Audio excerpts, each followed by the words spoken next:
नमस्कार मित्रांनो, आपण प्रभाग क्रमांक 5 चे उमेदवार काँग्रेस पार्टीचे सौ कविता दिलीप गवई यांच्या निवासस्थानी आपण आज त्यांच्याशी विशेष चर्चा करण्यासाठी आलेलो आहोत। तरी आपण ताईसोबत 2 मिनिटं आपण चर्चा करणार आहोत। ताई, आमच्या AR न्यूज चॅनल मध्ये आपलं सगळ्यांचं स्वागत आहे। आपल्याला काँग्रेसतर्फे उमेदवारी जाहीर झालेली आहे आणि जाहीर झाल्यानंतर आता महिला हे भरपूर मागासवर्गीय आहेत, म्हणजे महिलाला काम नाही आहे आणि महिला कुठं काय करतील, मग कुठं जाणार आहेत महिला काम करण्यासाठी।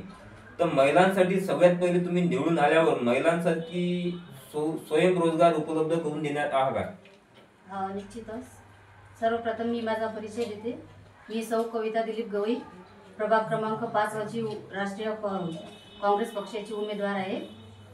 आणि जसं म्हटलं तुम्ही, आता महिलांसाठी स्वयंरोजगार मिळवून देणार का? निश्चितच देणार आहे। मी जर निवडून आली तर मी निश्चित करून देणार आहे महिलांसाठी स्वयंरोजगार, की जसे आहे सिलाई मशीन आहे, आणखीन काही व्यवसाय आहेत, ते सर्व मिळवून देण्याचा निश्चितच प्रयत्न करीन। तुमच्या प्रभाग क्रमांक 5 मध्ये सध्या कायमस्वरूपी पट्टे नाही आहेत आणि भरपूर अशा समस्या आहेत की त्या समस्या जवळजवळ 20 ते 25 वर्षापासून त्या समस्या रगडलेल्या आहेत आणि भरपूर असे नगरसेवक आले, ते आश्वासन दिले आणि आता तुमच्या जवळच एक तुमच्या सत्तेतला एक माणूस आहे खासदार, त्या आपल्या खासदारानुसार जर समजा आपण त्यांना कायमस्वरूपी पट्टे देण्याचे आश्वासन देणार आहे काय? हो, निश्चितच देणार आहे। जसे अतिक्रमण धारकांचे जे पट्टे आहेत ते मिळवून द्यायचा हे करणार आहे मी।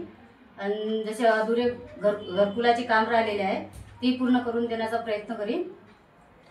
आपल्या प्रभागामध्ये बऱ्याच ठिकाणी सांडपाण्यानं नाल्या भरपूर भरलेल्या आहेत आणि सांडपाणी नाल्यातून रोडवर येते कधी कधी, तर या विशेष स्वच्छता अभियानावर आपलं लक्ष राहील काय?